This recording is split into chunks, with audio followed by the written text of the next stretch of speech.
विश्वरत्न doctor Babasaheb Ambedkar यांनी बौद्ध धम्माची दीक्षा 14 October 1956 रोजी बौद्ध धम्माचा स्वीकार करून बौद्ध धम्माची दीक्षा घेतली। म्हणजेच विजयादशमी या दिवशी नागपूरच्या दीक्षाभूमी येथील लाखो अनुयायांसोबत बौद्ध धम्माचा स्वीकार करून बौद्ध धम्माची दीक्षा घेतली। विजयादशमी दिनांक 2 ऑक्टोबर 2025 या दिवशी असल्याने मिरवणुकीच्या माध्यमातून धम्मचक्र प्रवर्तन दिनानिमित्त शहरातील हजारो संख्येच्या स्वरूपातून लेझिम खेळाडू या मिरवणुकीमध्ये सहभाग नोंदवतात। दरम्यान न्यू बुधवार पेठ येथील पूज्य भदंत शीलरत्नजी लेझिम ताफ्याचे बॉबी बहुउद्देशीय सामाजिक संस्थेचे संस्थापक अध्यक्ष आयोजक अजित गायकवाड यांच्या वतीने धम्मचक्र प्रवर्तन दिनानिमित्त न्यू बुधवार पेठ येथील भागात लेझिम सरावाला सुरुवात करण्यात आली।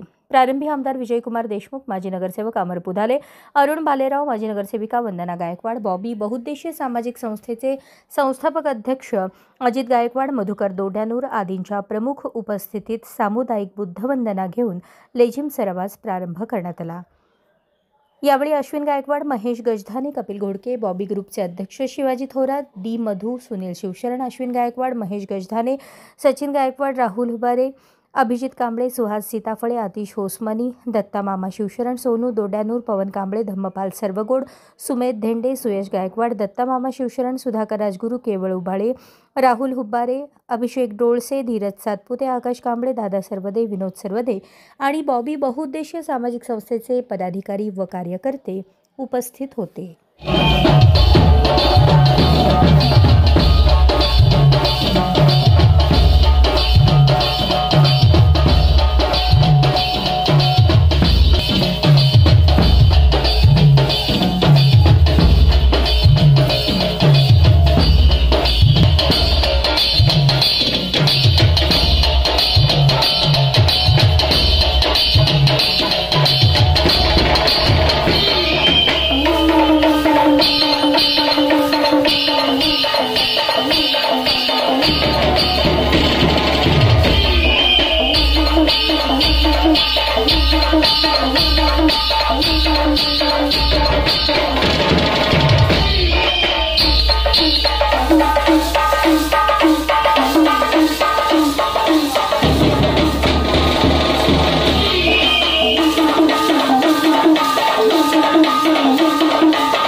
हा लेझिम ताफा उद्घाटन करत असताना सोलापूर जिल्ह्याचे माजी पालकमंत्री यांच्या शुभ हस्ते झाला व तसेच या लेझिम ताफ्याला हजारो भीमसैनिक आपला आनंद व्यक्त करत लेझिम खेळत आहेत।